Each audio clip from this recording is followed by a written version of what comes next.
All I had to say after leaving this NieR episode was, what was that? You casually introduce seemingly best girl A2, who drops in, has a quick fight with 2B, casually reveals that the traitor's on the command ship, doesn't elaborate, just leaves after that, and you casually kill Pascal in the after the credits puppet show because, about to expose that there's some demons in the sky controlling the sun and the moon.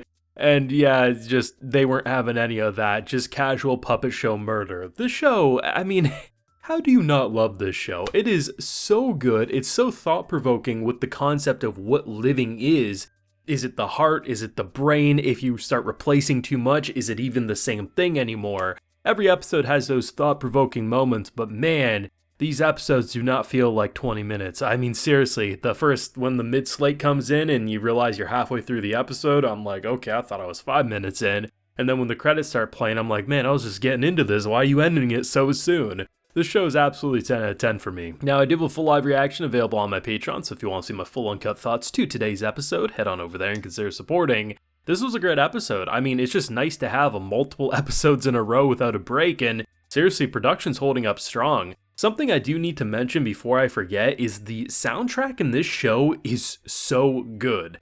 I mean, the moment when they're looking at the king, and I don't even know how to describe this piece of music, it's almost like you just discovered a hidden dungeon, a hidden temple, a hidden civilization, and the music starts blasting. You're like, okay, is this heroic music? Is it demonic music? I don't know. Are we in the Church of Machine Life Forms? Just the way they use the soundtrack to enhance the already impressive atmosphere is absolutely perfection. You look at this like post-apocalyptic world. The wildlife is overrun, you see all these wild animals. It very much gives me like Last of Us vibes, whether you're looking at the TV show, the game, doesn't matter. The way that series uses post-apocalyptic, I think is absolutely beautiful, ignoring the clickers, that is, of course. But to see how NieR has a world very similar where it's just like the Earth is taking back what belongs to it, and just how you have these interesting conversations where like you kick the episode off and you have Nines basically saying like, oh, these animals are just so inefficient, they take half their day just to eat.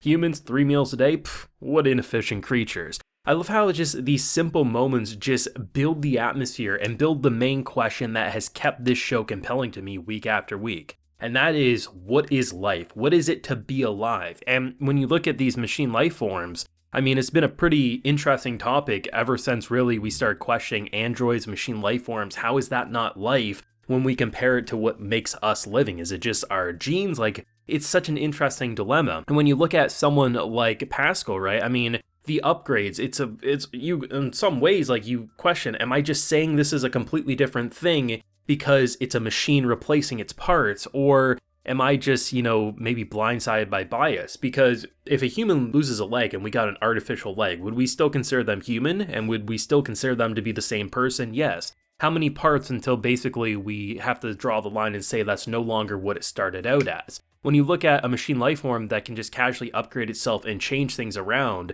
but they still view themselves as the same creature that it started out as, it's such an interesting conundrum, right? You've probably heard topics, right? What happens if you have person A who changes to the point where eventually there's nothing left that they started out as? Is that even the same person, or do we consider that to be a completely different person at that point? I like the fact that NieR is not afraid to continue to make the viewer question what it is we're seeing. Is that life? Is that imitation, and does it even matter at the end of the day? And to see them just casually go look for a lost sister who, seriously, when I see grabbing and shaking the poor floating Pascal, I mean, it's almost like giving a 5-year-old the strength of the Hulk. It's a little frightening to see the type of strength it does have.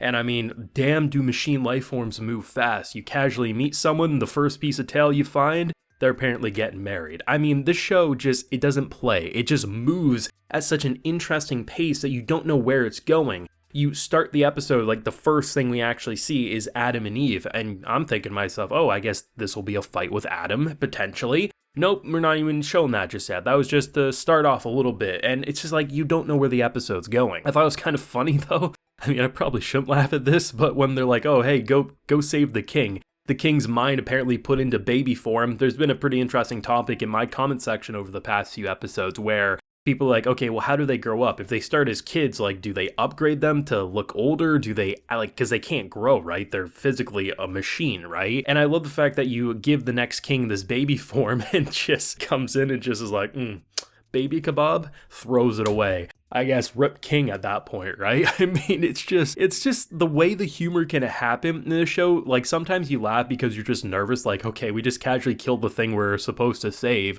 Or at the beginning of this episode, when clearly secrets are being kept from both Nines and 2B about, like, hey, like, did you investigate this thing? That's not my department, but let's talk about flower petals to put in someone like 2B's hair. Like, there's clearly just these moments that are meant to be serious, but then someone like 2B will just make a joke, be like, I agree, something's wrong. That just wouldn't work in my hair whatsoever. I like it a lot, and seriously, the production is holding strong. I really thought this was a hilarious episode though. There was like some JoJo poses. Pascal just cracked me up every time, like just the concept of like, I was a fishing boat, I was Chainsaw Man at one point. It's just hard not to get a kick out of the humor in this episode, as they also have a very quick but effective fight that really just gets you excited for this new character, and the concept of apparently the traitor being the one in the command ship. And if that's bias speaking, if that's 100% the truth, we don't know. But the concept of androids seemingly working with machine life forms, I mean, given what we know from the start of this show, it's understandable how anyone who seemingly has been abandoned from their post or potentially abandoned said post because of betrayal would look at these androids as scum and traitors, right? I mean, I really like this show. I like it a lot. It's definitely one of the more thought-provoking shows that I've experienced in the past few anime seasons.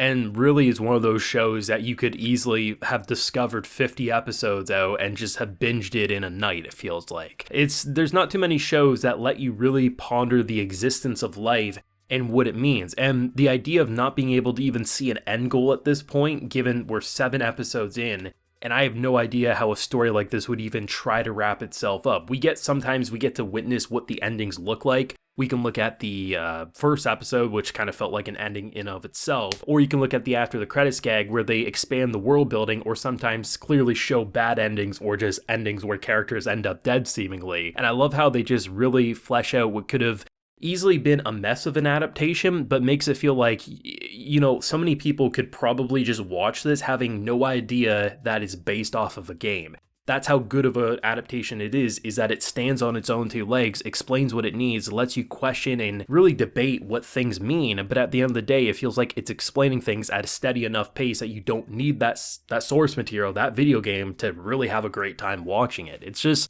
such an amazing production all around. Of course, though, those are just my feelings. I'd love to know what everyone thought of this hilarious, creepy, disturbing, thought-provoking episode. Basically everything that makes NieR, of course. So thoughts and feelings down below. Drop a like if you enjoyed, subscribe if you're new around here, ring that bell so you can get notified when I upload on the channel, and of course, as I mentioned, we do have that full live reaction available on my Patreon. And while you're there, you can also get a video shoutout. So today we have Admin, Jannice Lumapas, Eumell Edberg, and Ailun. So I appreciate the support, everyone. Please take care and have a good one.